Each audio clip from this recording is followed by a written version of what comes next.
النقطة اللي أهم من كده، والنقطة دي غايبة عننا كلنا أخوانا، في حاجة في الطبيعة اسمها الانتخاب الطبيعي. الانتخاب الطبيعي ده يعني إيه؟ يعني أنت سيادتك دلوقتي المفروض أنت مثلا لما تيجي تتفرج على أي فيلم وثائقي على ناشونال جيوغرافيك أو أي حاجة من الكلام من ده، بتلاقي مثلا قطيع جاموس بري ماشي ومش عارف إيه والكلام من ده، غزلان بري. ليه القطيع ده دايما بيبقى موجود بصحة جيدة؟ ودايما المواليد اللي بتبقى نازله دي، تمام، بتبقى نازله دائما بصحه جيده، لان في حاجه اسمها الانتخاب الطبيعي. ايه الانتخاب الطبيعي ده؟ ان انت عندك في موسم التزاوج بيحصل صراع ما بين الذكور، يبدا ده يلطش في ده وده يضرب في ده، لغايه لما الطبيعه نفسها بتوصل للذكر المهيمن، ده احسن ذكر، وهو ده الذي يستحق ان هو يورث الصفات بتاعته في الاجيال اللي جايه. احنا عندنا ما بنعملش الكلام ده. يعني انا بقول لو انت عندك قطيع ماعز، لو انت عندك قطيع اغنام، تمام، لو سمحت ما ينفعش ان انت تبقى موقف ذكر واحد وسطهم، لازم تبقى موقف على الاقل ذكرين 3 4 5، وتسيب الذكوره دي ترزع في بعضها لغايه لما تلاقي الذكر اللي بيهيمن، والذكوره التانية هي اللي بتقول لك لا لا لا، ما هو احنا بنخاف من ده، هو ده الباشا بتاعنا. الذكر ده هو ده اللي انت توقفه.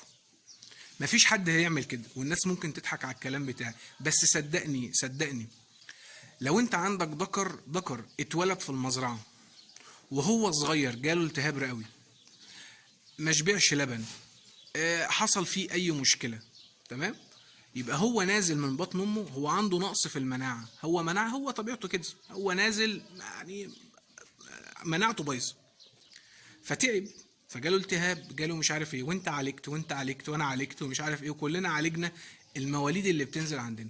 ما هي دي المواليد اللي احنا بنربيها تبقى طلايق، وهي دي اللي بنخليها تتزاوج مع الاناث بتاعه المزرعه، وتيجي يجيب لي مواليد المناعه بتاعتها تبقى جايه من مناعه الاب اللي كان تعبان، الطلوقه اللي كان اصلا وهو صغير كان مولود عنده التهاب رئوي وما قدرش يستحمل وكان بيجي له اسهالات كتير، وانا كنت بجيب له محاليل واجيب له محلول معالج الجفاف واقعد اعالج فيه.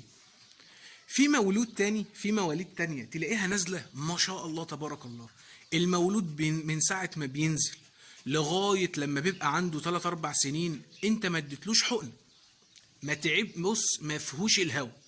انا عايز المولود ده، هو ده المولود اللي يتربى، ده عنده مناعة طبيعية يا اخوان. الأمية بتاعته ديت أمية لبن السرسوب بتاعها فيها مضادات حيوية قوية ضد الأمراض، ورثت الكلام ده في اللبن وعبر المشيمة للمولود بتاعها، لما نزل في الجو بتاعنا وفي الدنيا بتاعتنا ما تعبش. انا ما اديتلوش حقن، ده انا ما حصنتش، ده انا ما عملتش، ومناعته زي الفل، يجي برد يجي حر يجي اي طقس زي الزفت، الخروف واقف وحش ما بيهزوش حاجه، الجدي واقف وحش ما بيتعبش ما بيكحش ما بيعطس ما بيجيلوش اسهالات ما بيجيلوش التهابات رئويه ما بيجيلوش حاجه خالص. ده اللي يتربى، هو ده اللي يبقى الذكر، هو ده اللي يبقى الطلوقه، هو ده اللي انت تعشر منه القطيع بتاعك كله. احنا ما عندناش الفكر ده، احنا ما عندناش الرفاهيه بتاعت التفكير دي. احنا عندنا انا عايز ذكر مواصفات ودن وشعره ومش عارف ايه وكلام من ده.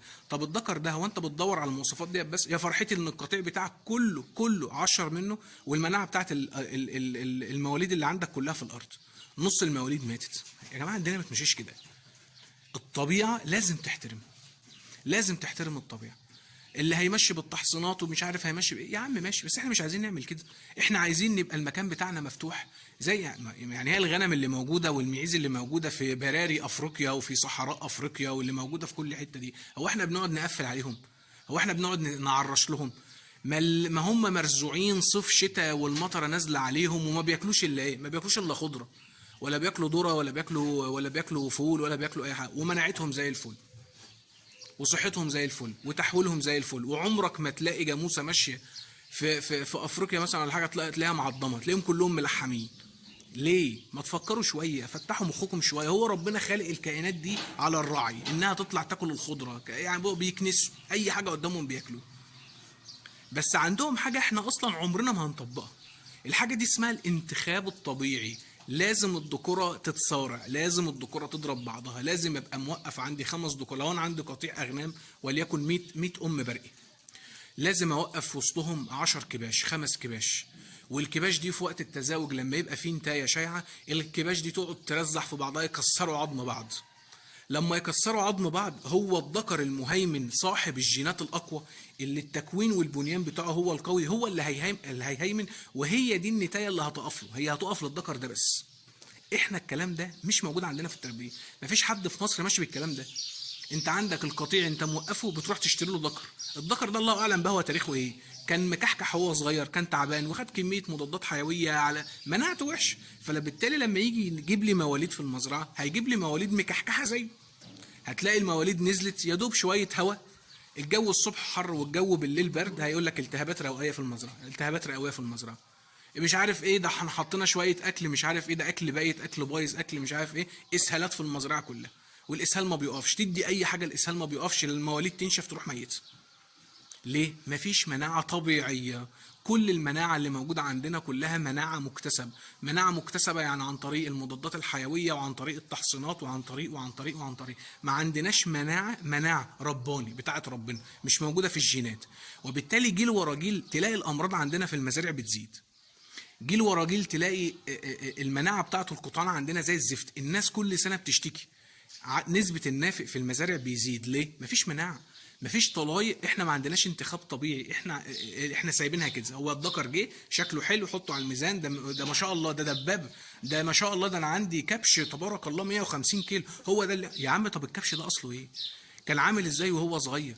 امه كانت عامله ازاي؟ ابوه كان عامل ازاي؟ مفيش بيدي جري عندنا، مفيش الكلام ده. على عكس الخيل بالشعر، الناس اللي بيربوا خيل عربي اصيل يقول لك بص جد جد جد جد جده، علشان كده تلاقي الخيل مأصل، مناعه اجسام ومواصفات وحاجات ما فيهاش لعب. احنا عندنا هنا احنا اللي بوظنا بايدينا بالكلام ده. فسيادتك لما تيجي لحاجه اسمها الانتخاب الطبيعي، الكلام ده يعني انا اول مره اقوله اصلا، ما اعرفش فيه الناس هتتقبل اصلا الكلام ده ولا هتضحك عليه، مش عارف الصراحه والله، بس انا مؤمن بالكلام ده، ان اي قطيع موجود، في اي قطيع موجود ربنا خلقه، سواء كان اغنام او ماعز او بقر او اي حاجه، على الاقل خالص ان انا اوقف معاه 5 ذكوره. وعلى فكره الكلام ده حتى هتلاقيه في العصافير، انا طبعا كنت غاوي عصافير، وحتى حمام، يعني حتى لو انت عندك حمام عصافير كلام من ده، ما ينفعش انت اللي تختار الذكر للنتايه، مفيش الكلام ده، ما ينفعش.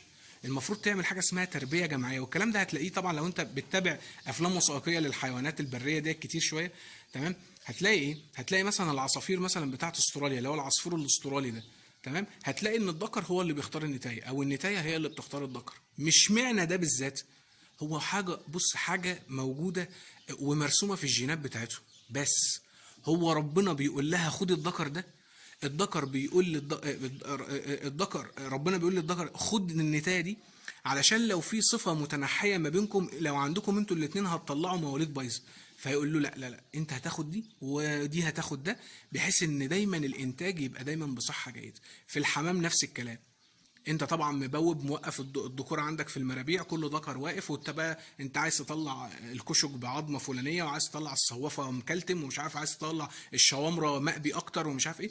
فطبعا ما ينفعش الكلام ده. احنا بنتكلم، احنا عايزين مناعه، الشكل الجمالي مهم بالنسبه لي، بس احنا عايزين مناعه، عايزين حمام شكله حلو وفي نفس الوقت يبقى بمناعه، عايزين عصافير شكلها حلو وفي نفس الوقت تبقى بمناعه. الكلام ده هيتم ازاي؟ ان انت ممكن تجيب 5 حتت شوامره ذكوره، و5 حته نوتي، يعني 5 نوتي و5 ذكوره، وتسيبهم على بعض.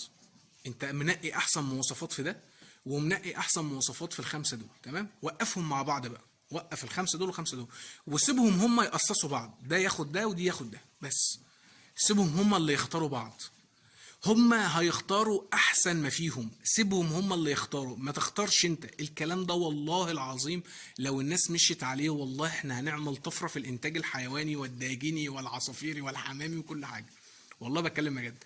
مفيش حد بيعمل الكلام ده، انا كنت بعمل عندي كده. انا عندي لو كان عندي مثلا انجلايزه او كان عندي فولل او كان عندي حاجه، اللاسونجات كانوا يقفوا 5 و5، اروح مدخلهم في قفص اللي احنا بنقول عليه مطار، دخلهم في مطار، تمام؟ واسيبهم يقصصوا بعض. لما الاقي الذكر خد النتايه دي، اروح واخدهم وحاططهم في العش بتاعهم. ليه بقى؟ ما تلاقيش مشاكل في الافتراس، تلاقيهم بيطلعوا احسن زغلول، وتلاقيهم بياكلوا الزغاليل اللي تحت منهم احسن تاكيل، وفي جوز تاني تلاقيهم هم كارهين بعض، وتلاقي النتايه بتاكل بيضه، وتلاقي ليه؟ لان انت اللي جابرهم ان هم اللي يختاروا بعض. الكلام ده مهم. وهيبقى لينا عشان البتاع طول مني، معلش الفيديو طول مني للاسف. فهنكمل ان شاء الله في فيديو جاي. الناس طبعا بتتفرج عليا، اللي حابب يتابعني على راسي من فوق، اللي شايف كلامي ده ملوش اي قيمه برضو على راسي من فوق مفيش مشاكل. بس انا عامه انا بحب الانتاج الحيواني، احب اتكلم فيه كتير. تمام. اخوكم في الله الدكتور محمد، صاحب مزرعه نيول على 100 فرع. كل سنه وانتم طيبين ورمضان كريم.